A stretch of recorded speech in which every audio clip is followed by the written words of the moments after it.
You're listening to the Hey Sis podcast. This is a space for millennial women to breathe and then go out into the world and lead. Now, here's your host, Dr. D. Evans. Hey everybody, how you doing? Welcome to the Hey Sis podcast.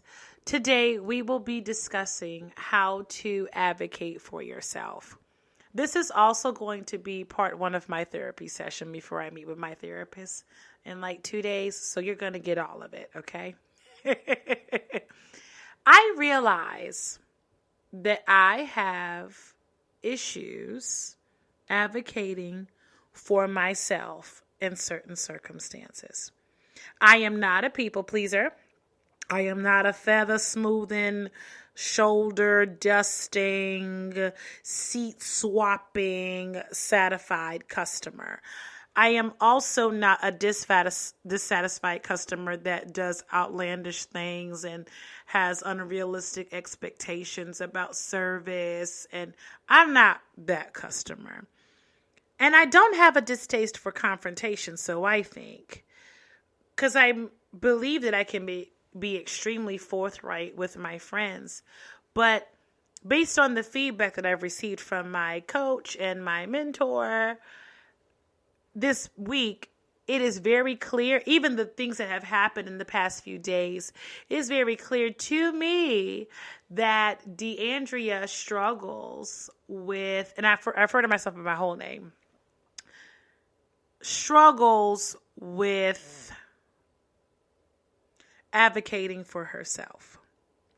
So I want to discuss this with you all because you all are my family. Hey sis community, what's up? If you're in the same position with me, tread with me here, where I'm going to have a whole complete thought. For those of you that have overcome this already, pray for a sister.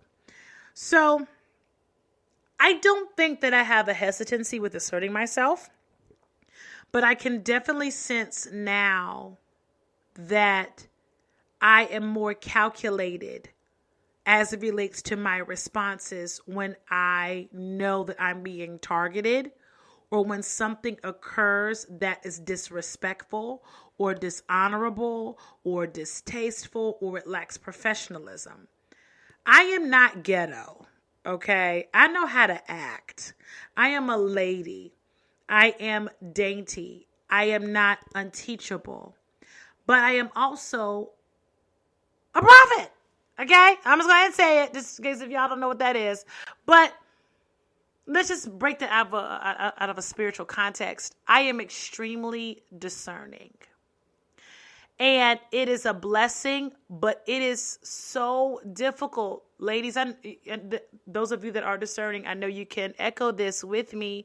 It is so difficult navigating through life when the Lord gives you the ability to see what isn't always seen and to hear what is not always heard. It's annoying because you end up being mad by the motives and not by the actions all the time.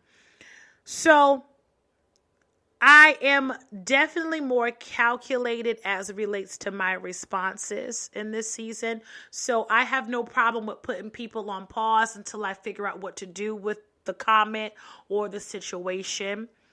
And I want to label it as calculating, but I realize it is hesitancy. And I have noticed this hesitancy lately. This year I've noticed it. Actually, let me go ahead and be 100 with y'all.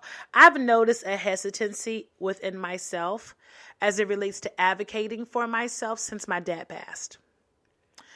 So much stuff has happened since he died. Even family-wise, like, I don't even talk to my dad's side of the family because of situations that took place, which I talked about openly on this podcast. So the tea is all there. And it was hurtful, but I had to put some boundaries in place because disrespect is not going to be rewarded with conversation. Disrespect, there is no reward for that. You don't get access to my life when you keep disrespecting me to hurt me. It wasn't something that was done unintentionally. So, which leads me also to this point, this idea, this theory that I have now, that maintaining a boundary and advocating for yourself are two different things, even though maintaining a boundary is advocating for yourself. So, is it, sis, I'm talking to y'all are helping me through this. Is it that when, let me rephrase that. I feel that when my father died, I lost an advocate. See how I rephrase that? Because growing up, I don't care what happened to me. My daddy's going to have my back. Matter of fact, DeAndrea, I'm talking about myself in third person because I told y'all are welcome to this therapy session here. I was known in the doctor's office because I hate the doctor. I mean, I would literally cry on the way there in the little waiting room for little checkups. It was terrible. Dr. Garby was my doctor, and I know he hated me. I remember coming into the doctor's office, and they'd be like, "Oh, there's DeAndrea. This disdain. I don't care. I'm gonna tear this whole waiting room up because I don't want to be here no way." And trust. I was around a lot of black people, like my mom's family, until I went to preschool. So it wasn't until I got, maybe 5 or 6 that I was really around the majority white people. So before then, I'm around my mama's family and my dad's family. They're all black. And all I could think about when I was little is this white man trying to take advantage of me. That's just what was on my mind. I'm not saying that it was the truth. I'm just saying as a little black child that's really only seen black people. When I went to the doctor's office, I associated white people with pain and needles. Just saying. So I think it's hilarious that when I went to the doctor, they'd be like, "Oh my God, DeAndrea is coming." And as I got older, I was like, you know what? I don't care how many times y'all stick me. I'm going to tell my daddy. And I remember one time I was sick. I had the flu. My mom couldn't take me to the doctor. I had to be 4 or 5. And my mom said to my dad, "You're going to take her to the doctor." And I was like, yes, finally, we're going to put an end to this abuse. They keep sticking me with these needles. They're sticking stuff down my throat because I always had strep throat.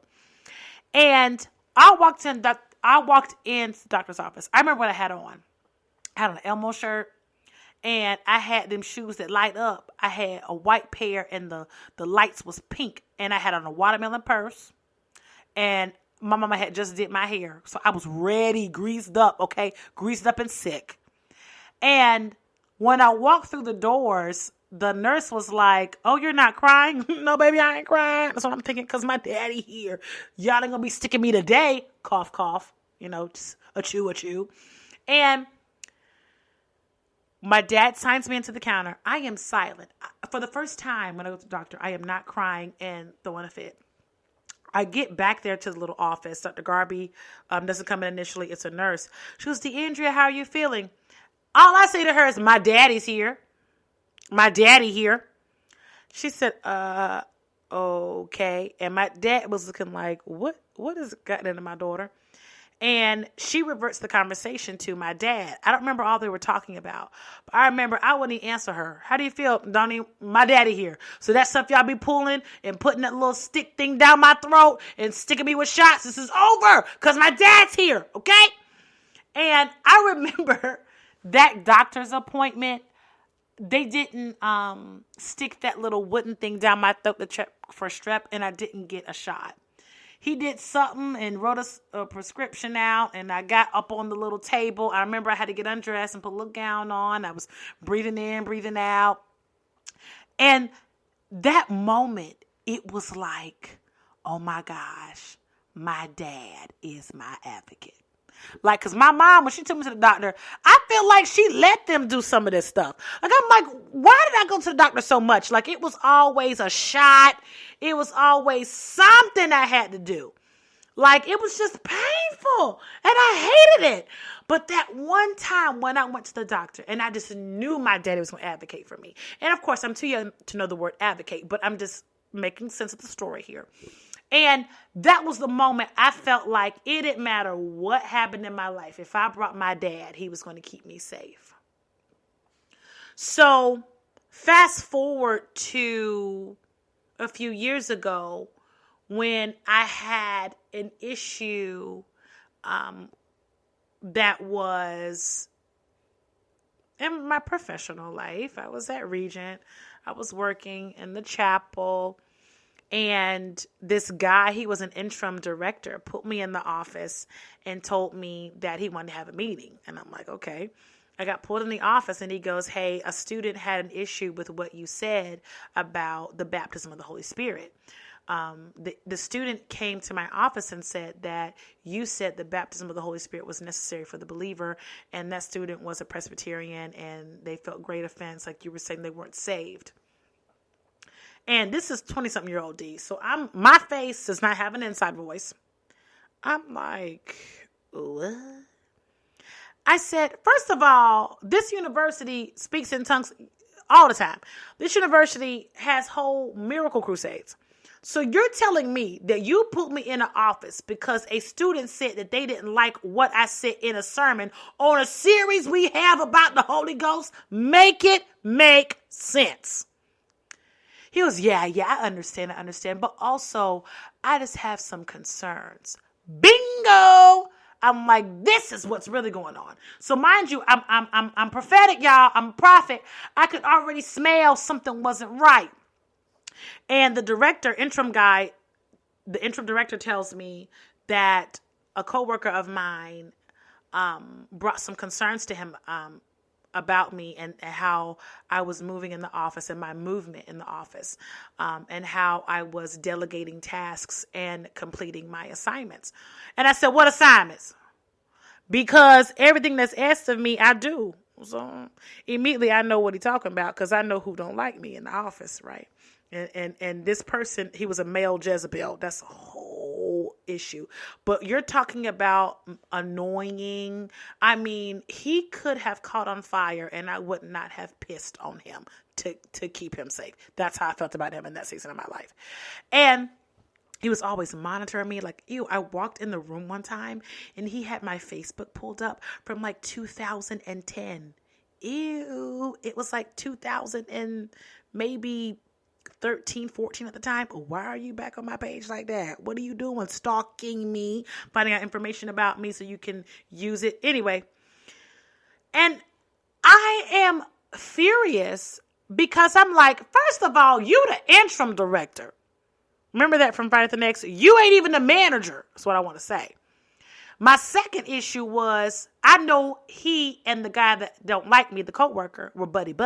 So I already know what this is, okay? And I was annoyed. And I let him get his little point out. I don't remember all he said.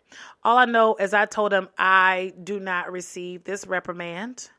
I told him, I said, I feel like this is completely biased and unprofessional because you're bringing to me statements that someone said and the person isn't in the office. Second of all, you haven't been here long enough to know my movements in the office. You have never even seen me facilitate a chapel service because you are interim and you have other things to do. You haven't been there. So taking the word of a person, actually, he took the word over his friend over being professional and doing due diligence. Anyway. He said, well, I was afraid that you would get upset. Afraid? Here we go with bitter black woman syndrome. I knew what was happening. I knew that this white male in this seat was advocating for his white friend who was near my age, who felt like he wasn't getting enough attention and applause. So the only intelligent thing to do, and I'm using that word loosely and sarcastically, is to attack the person that they feel like has all the power. which would be me, and I didn't have any power. I was just a measly little coordinator. Anyway, I left about that office. I mean, I was kind to the man. I ain't cuss him out or nothing. I wanted to, but I didn't. And I called my mentor first because she knew the situation at that time. And then the second person I called was my dad.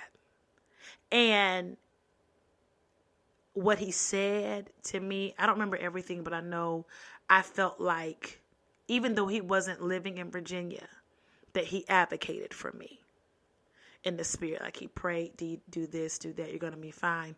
I felt safe. That's when my dad started to get sick. He got sick shortly after that incident. And the first thing I said when I found out that my dad was sick, let me back up just to make this clear to you. I found out my dad had his first seizure and fainted and died for a few minutes there at Regent in the chapel. I passed completely out.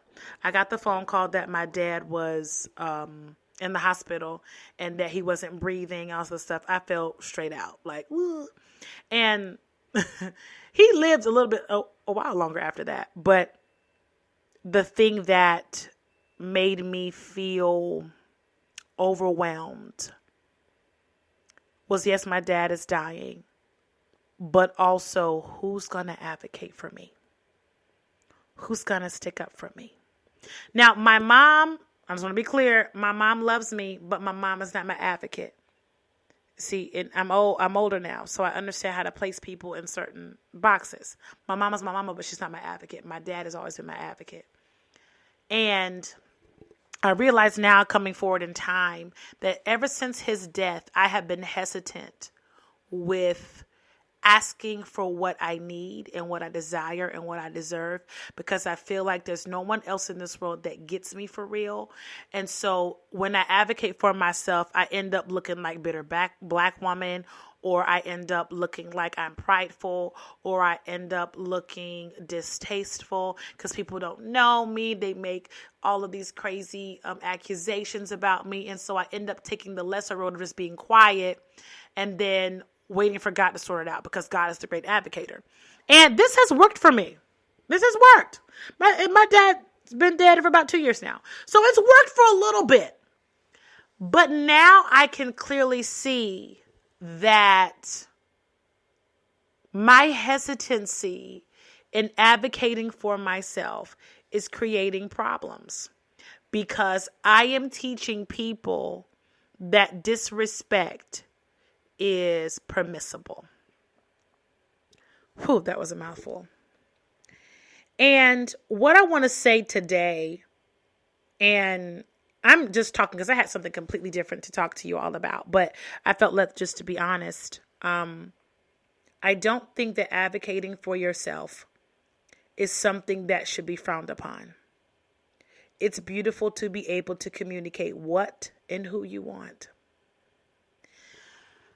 I thought I was being calculating by waiting or doing this, or, okay, I'm going to send an email instead, or let me pray about it. And I realized in the past few days, are you being calculating and strategic, or are you practicing avoidance? Now, I'm not saying that God isn't a great advocate, He is. He's a great advocate. But the Lord is empowering you and me in this season to advocate for our desires and to not have any hesitancies rather concerning it, because you have to teach people how to treat you. I don't know what has happened in this pandemic. Even though we are pretty much in a recession, people have enough money to purchase the audacity to talk to me crazy. And part of it is social media. I feel like I'm friendly, so people think they can just talk to me type of way. Second, I think people have identity issues. Third, I think people are dealing with envy and all types of stuff in their own hearts and minds. For some reason, I'm the perfect person to deflect that onto.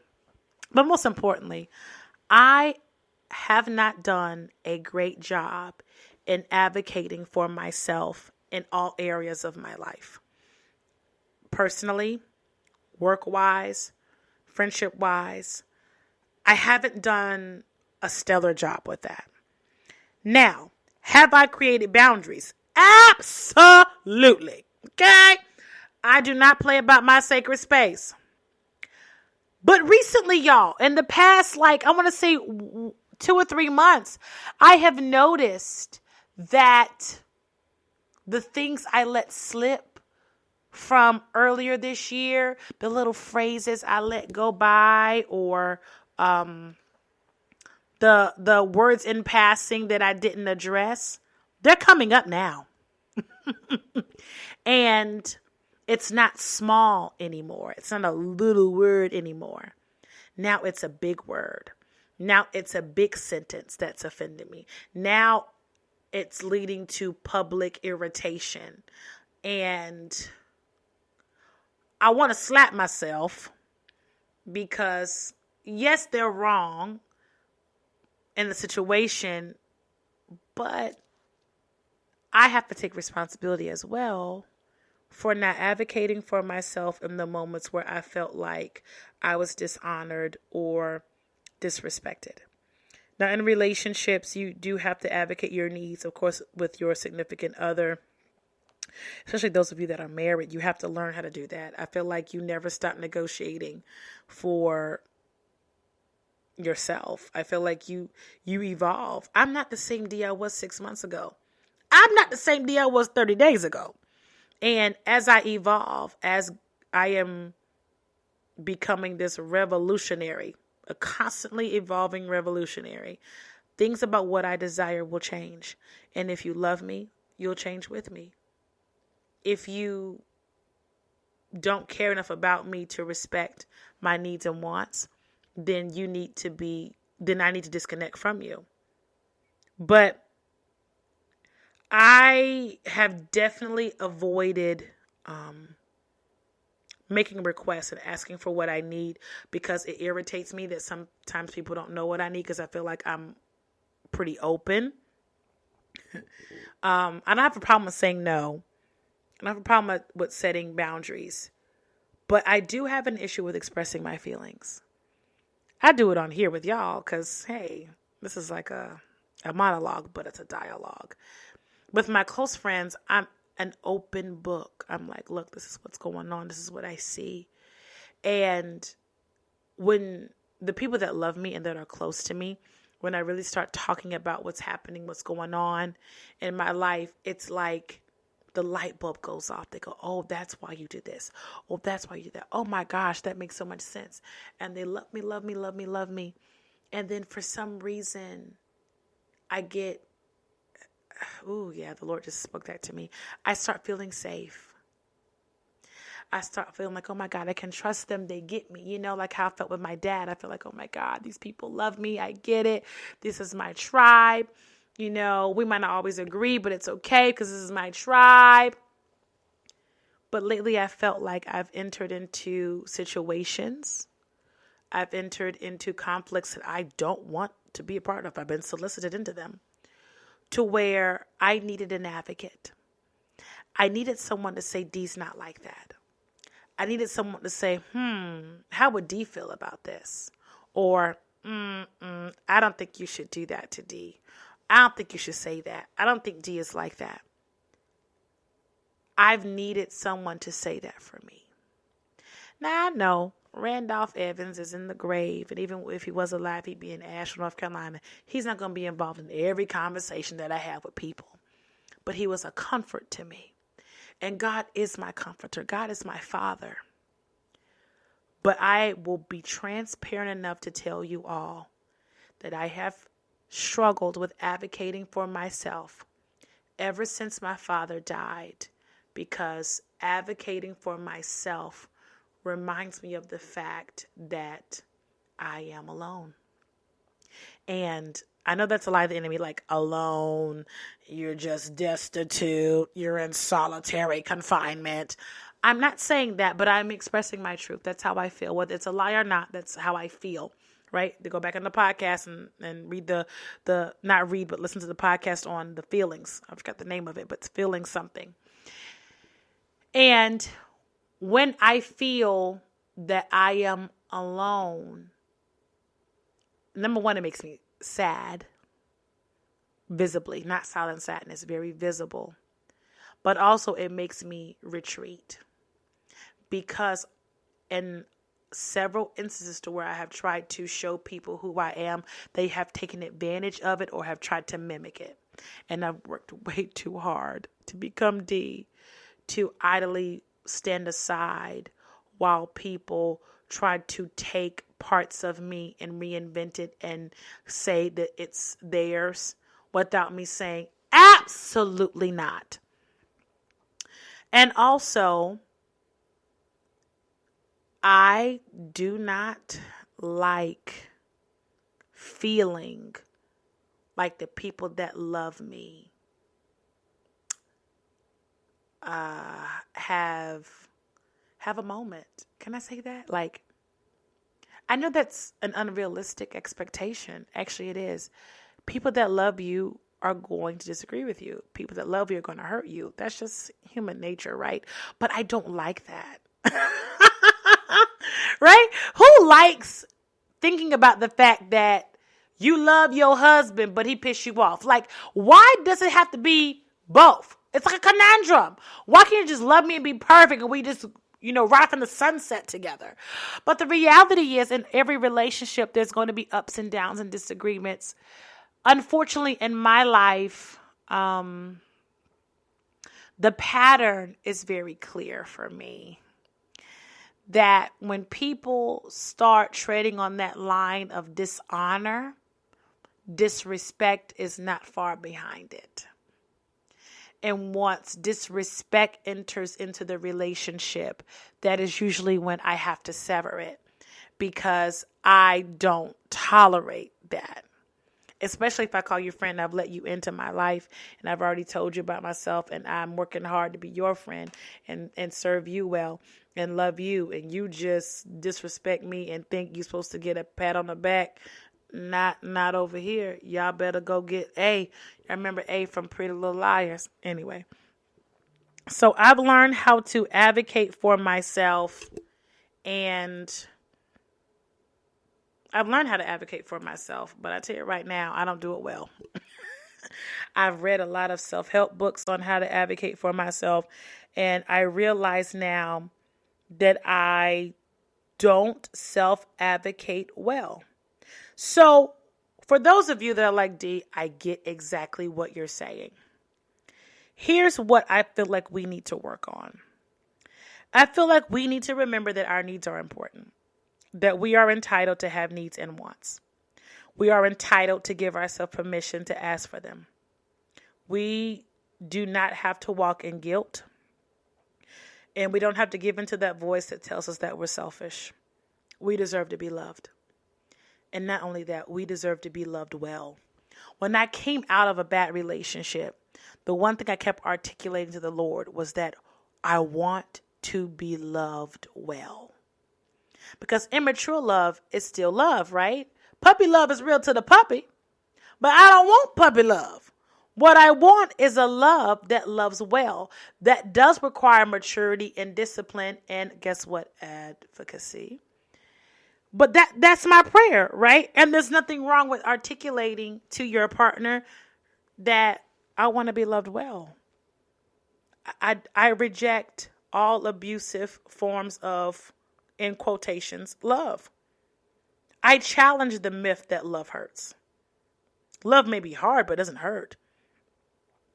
I think that we also need to stop talking ourselves out of self-advocacy. Yeah.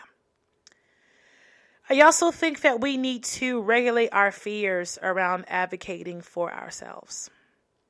There's so much fear and worry about conflict. What happens when someone gets upset when you articulate yourself, or when you tell them what you've noticed or what you've seen?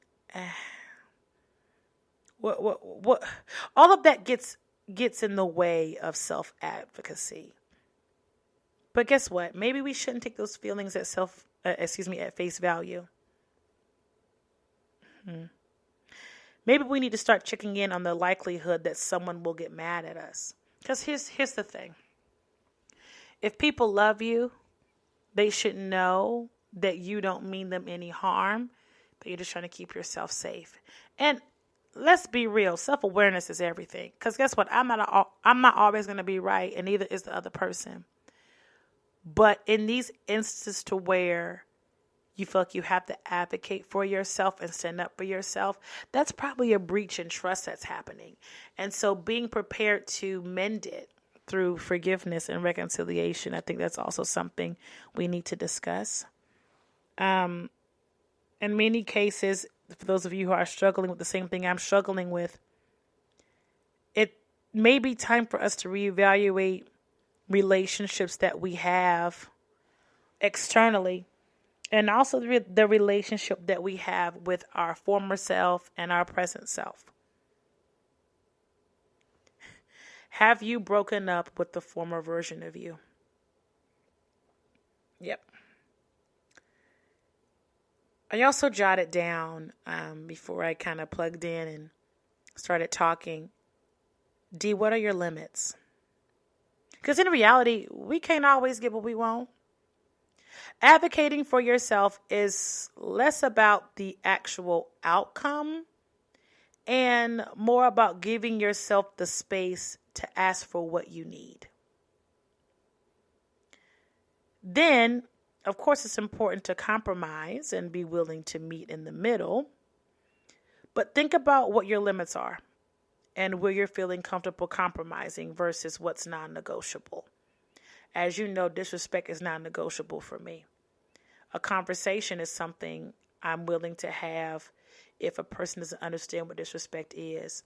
But I've been around long enough now to know that people mean what they say. I realize people mean exactly what they say. They just don't mean for you to realize what they're saying.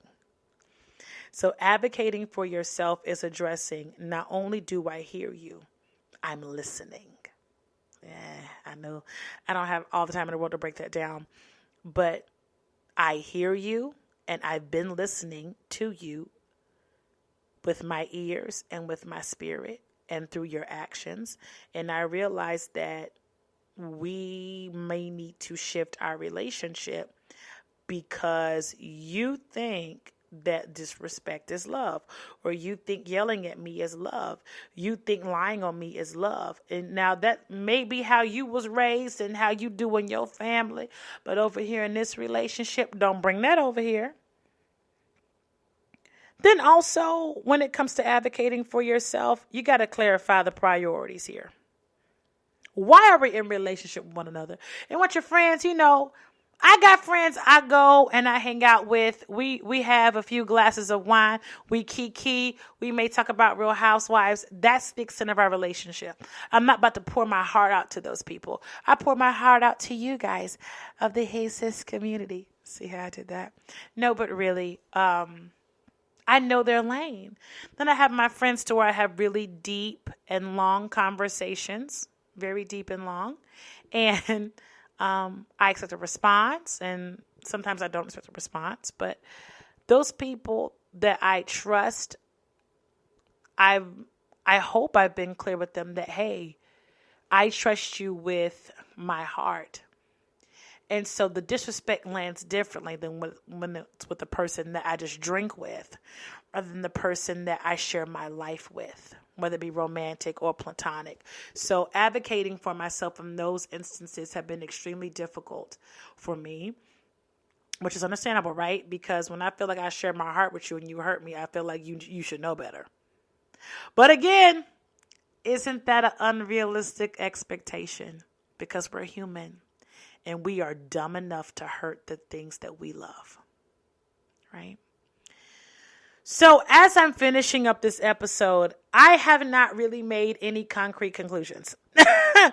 all I know, because I am the one that is also struggling and navigating through this place of self-advocacy, I know that I need to be clear and firm. When my emotions get in the way, it can lead to advocating for myself in a timid and non-confident way.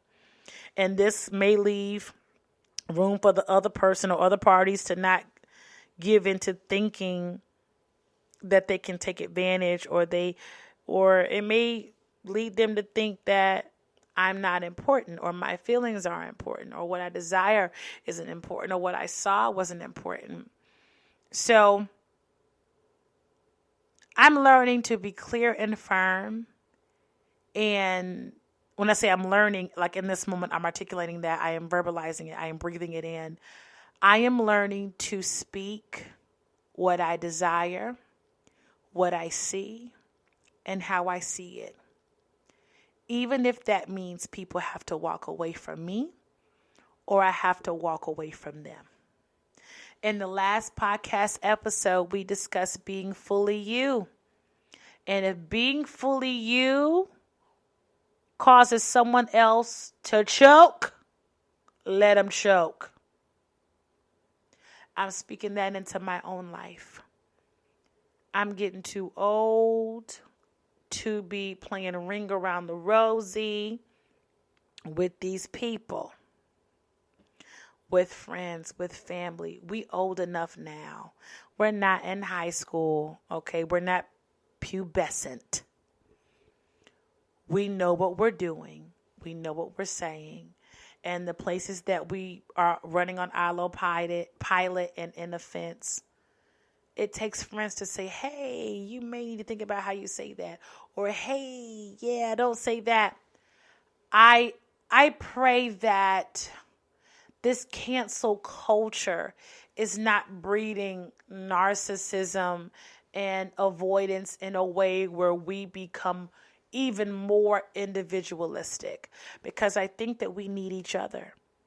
What's that song? I need you. You need me. It's an old Hezekiah Walker song. But that means, the song's all about this unity and all that stuff. I think we need each other. As women, millennial women, we need each other. This space, this little bit of, I guess, matter and mass in the multiverse, in the media dimension. This is a safe space. And if you don't get anything else out of this and out of my transparency in this episode, I hope it drives you to a place of contemplation, but also action. Advocate for yourself because you matter. And if you are surrounded by people who show you through their thoughts and actions that what you want doesn't matter, then it may be time for you to readjust the relationship and then hold on tight to the things that you need to feel safe and loved and respected. I want to thank y'all for listening into the Hey Sis podcast. I know y'all gonna have comments about this one, so email me at contact@theDEvans. I love y'all. Thanks for joining us this week on the Hey Sis podcast. Check out www.theDEvans.com for more blogs and motivation.